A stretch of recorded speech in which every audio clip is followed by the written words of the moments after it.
Hi, I'm Rashmika Mandanna. You're watching Provoke TV.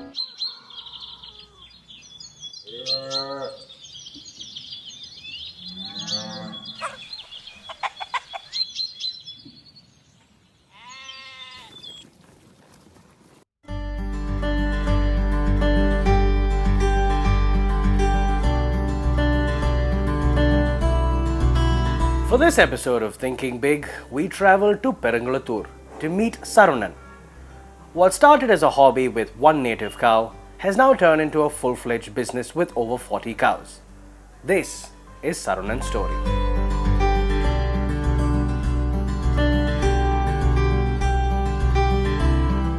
Pulikulam நான் வாங்கினது.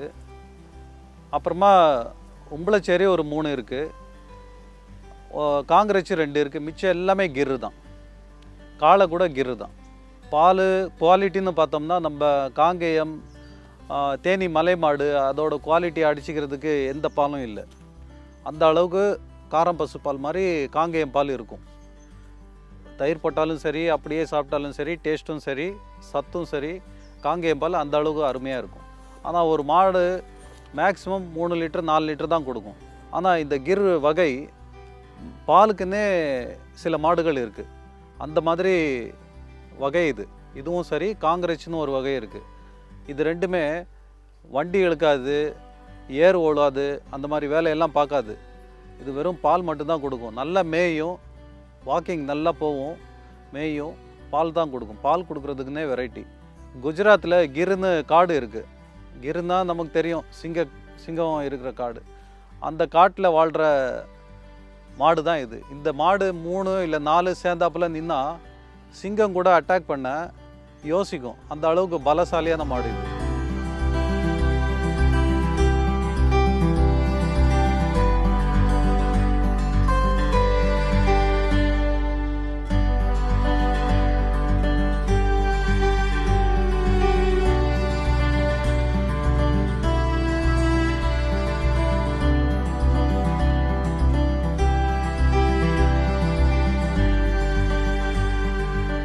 வேர்ல்டில் எல்லாமே ஏட்டு மில்க்கு தான், அதாவது நாட்டு மாட்டு பால் தான் இருந்தது.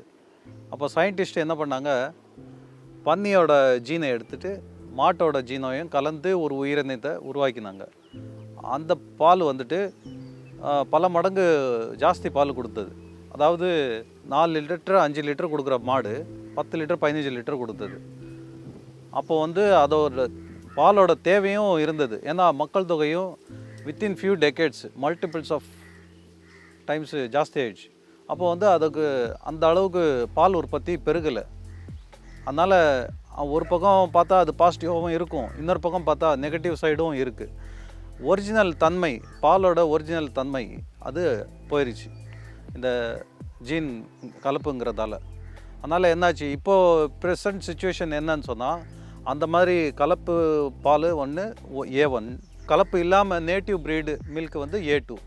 அப்படி நம்ம பிளட் குரூப் மாதிரி பாலுக்கும் குரூப் கொடுத்து பிரித்து வச்சுருக்காங்க.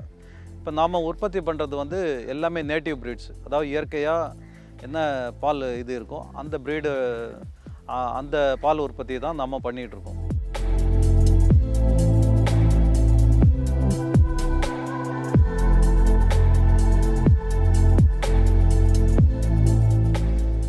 குளுக்கோஸ், ஃப்ருக்டோஸ், லாக்டோஸ், இந்த மாதிரி 3 வகை சுகர் இருக்குது.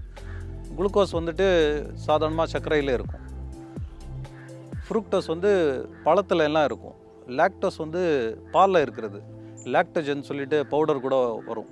அது குழந்தைங்களோட க்ரோத்துக்கு ரொம்ப வெரி வெரி இம்பார்ட்டன்ட். அதனால் குழந்தைங்களுக்கு லாக்டோஜன் அந்த பவுடர் பால் கொடுக்க சொல்லுவாங்க. அது ஃபேட் இல்லாமல் எந்த ஒரு இதுவும் இல்லாமல் இருக்கும். அதனால் அது பவுடர் பால் கொடுக்க சொல்லுவாங்க. அந்த லாக்டோஸுங்கிற ஒரு சக்தி A2 மில்கில் தான் இருக்கும். A2 மில்கில் A2 பீட்டா கசைன்னு ஒரு பொருள் இருக்குது. அது நாட்டு மாட்டு பாலில் மட்டும்தான் இருக்குது. யூஎஸ்லேயும் சரி, யூகேலேயும் சரி, நியூசிலாந்துலேயும் சரி, A2 மில்க்கு கம்பெனியில் இருக்கிற எல்லா காளைகளுமே நம்ம நாட்டு மாடு, நம்ம இந்திய பாரம்பரிய நாட்டு மாடு காளைகளை வச்சு தான் அவங்க அந்த A2 மில்க்கு மாடுகளை உற்பத்தி பண்ணிகிட்டு இருக்காங்க.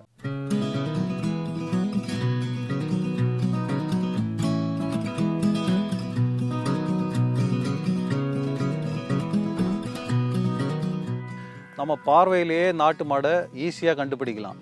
ஒரே ஒரு விஷயம், நாட்டு மாட்டுக்கு திமில் இருக்கும், அதே மாதிரி கழுத்து நல்லா தொங்கும். இன்னொன்று என்னன்னு சொன்னால், நாட்டு மாடு ஆக்டிவாக இருக்கும்.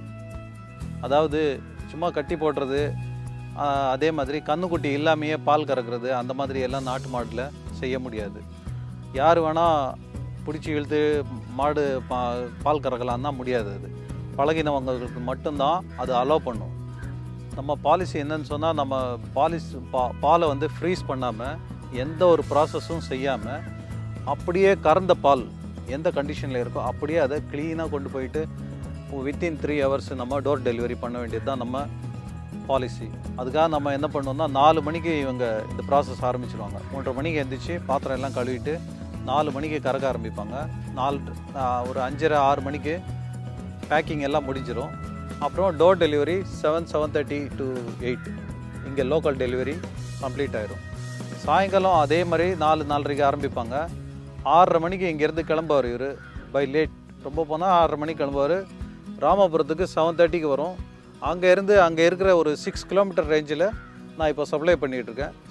8 o'clock பேக்கிங் பண்ணி முடிச்சதுன்னா 9:30 பை 9:30 எல்லா இடத்துலையும் டெலிவரி முடிச்சிடும். சென்னைங்கிறது ஒரு ரொம்ப பெரிய ஏரியா, எல்லாம் ஃபுல்லாக கவர் பண்ண முடியாது. ஸோ நம்ம வந்துட்டு அதே மாதிரி ஃப்ரீஸ் பண்ணாமல் நம்ம கொண்டு போய் சேர்க்கணுங்கிறதால வித்தின் 3 hours நம்ம ரேபிட் டிரான்ஸ்போர்ட் பண்ணணுங்கிறதால நம்ம வந்துட்டு ரொம்ப தூரம் தான் நம்மளால் பண்ண முடியறதில்ல. This is the reason. So அதனால் நம்ம வந்துட்டு எந்த பக்கம் டிரான்ஸ்போர்ட்டு ஃபாஸ்டஸ்ட்டு டிரான்ஸ்போர்ட் இருக்குது, ஃபஸ்ட்டு வந்துட்டு ட்ரெயின் பேஸ் வச்சுட்டு அந்த பெல்ட்டில் நம்ம இப்போ சப்ளை பண்ண ஆரம்பிச்சிருக்கோம். ஸோ அந்த மாதிரி ஒவ்வொன்றா கிராஜுவலாக தான் பண்ண முடியும். ஆனால் எல்லா ஏரியாவிலையும் நம்மளால் ப்ராமிஸ் பண்ண முடியாது. ஏன்னா நம்ம வந்து ஃப்ரீஸ் பண்ணாமல் நம்ம கொண்டு போய் சேர்க்கணும்னு நினைக்கிறோம். That is the reason. ரெண்டாவது, நம்ம கெப்பாசிட்டியும் அந்த அளவுக்கு இல்லை. இப்போ இருக்கிற customers are good enough for us. இப்போ வந்து 70 to 75 liters வருது. நம்ம எப்போவுமே 100% கெப்பாசிட்டிக்கு நம்ம ப்ராமிஸ் பண்ண மாட்டோம். ஒரு 5 liters 6 liters கம்மி தான் நம்ம ப்ராமிஸ் பண்ணுவோம். ஏன்னா நம்ம ஒரு மாடுக்கு ஃபீவரு அப்படின்னு சொன்னால் அன்றைக்கி நம்ம அந்த மாடு பால் கறக்க மாட்டோம். ஸோ அந்த மாதிரி நேரத்தில் கெப்பாசிட்டி 5-6 liters கம்மியாகிறதுக்கு வாய்ப்பு இருக்குது. அதனால் எப்போவுமே நமக்கு வந்துட்டு ஒரு 10% குஷன் வச்சுக்கிட்டு தான் நம்ம இது பண்ணுவோம். இங்கே லோக்கலில் வந்து நம்ம பெருங்களத்தூர் ஏரியாவில் 80 rupees கொடுக்குறோம். நம்ம ப்ரொடக்ஷன் காஸ்ட்டு ப்ளஸ் 10-15 rupees தான் நம்ம மார்ஜின் வைக்கிறோம். இங்கே சிட்டிக்குள்ளே வேறு எங்கேயாவது கொண்டு போகிறப்போ வந்துட்டு டிபெண்டிங் ஆன் த ஏரியா 85-95 அந்த மாதிரி கொடுக்குறோம் நம்ம.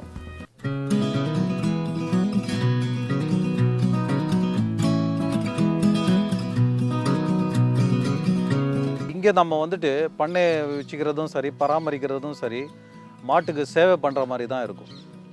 அப்போ வந்துட்டு அதில் கிடைக்கிற சந்தோஷமே தனி.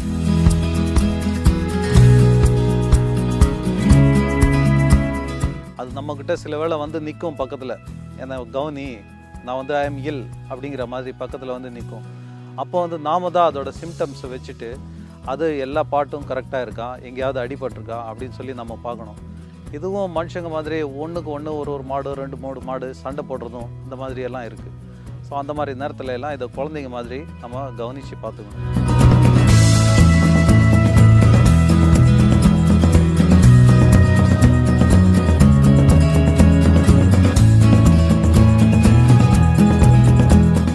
Businesses come in many shapes and forms, and if you have a story worth telling, do drop us a line in the comments below and stay tuned to Provoke TV.